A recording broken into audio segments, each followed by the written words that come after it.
வணக்கம். வள்ளுவரே, எங்கள் ஊரில் ஒருத்தர் யாருக்கும் எந்த உதவியும் செய்ய மாட்டார். சுத்த சுயநலமாக இருப்பார். பொது காரியங்கள் எதுலேயும் தலைப்படவே மாட்டார். தனிப்பட்ட முறையிலையும் எந்த ஆற்றலும் கிடையாது. சுபாவத்திலே நல்ல சோம்பேறி. ஆனால் என்னை யாரும் புகழ மாட்டேங்கிறாங்களே, என்னை எல்லாரும் கேலி பண்ணுறாங்களேன்னு வருத்தப்பட்டுப்பார். அப்பனே, இப்படி தான் சிலர் இருக்காங்க. இப்படி யாருக்கும் பயன் இல்லாமல், எந்த பொது தொண்டும் செய்யாமல், தனிப்பட்ட சாதனைகள் எதுவும் செய்யாமல், சுயநலமாக சோம்பேறியாக இருக்கிறவங்க நியாயமாக பார்த்தா நாம் இப்படி இருக்கோமேனே தங்களை தான் நொந்துக்கணும். ஆனால் என்னை யாரும் புகழ மாட்டேங்கிறாங்களே, என்னை எல்லாரும் கேலி தானே பண்ணுறாங்க அப்படின்னு மற்றவங்களை நொந்துக்கிறதுல என்ன அர்த்தம் இருக்குது?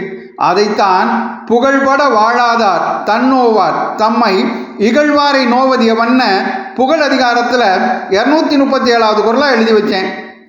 சபா சொல்லுவரே, புகழ்பட வாழாதார் தன்னோவார் தம்மை இகழ்வாரை நோவதியவன்.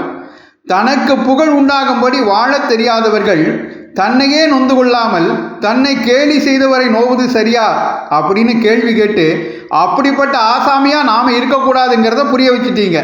நன்றி வள்ளுவரே. இந்த பதிவு உங்களுக்கு பிடித்திருந்தால் மற்றவர்களுக்கும் பகிருங்கள். தொடர்ந்து திருக்குறள் தெளிவோம் பகுதியை கேட்க பாரதமணி திருநாடு சேனலை சப்ஸ்கிரைப் செய்யுங்கள். நன்றி, வணக்கம், ஜெய்ஹிந்த்.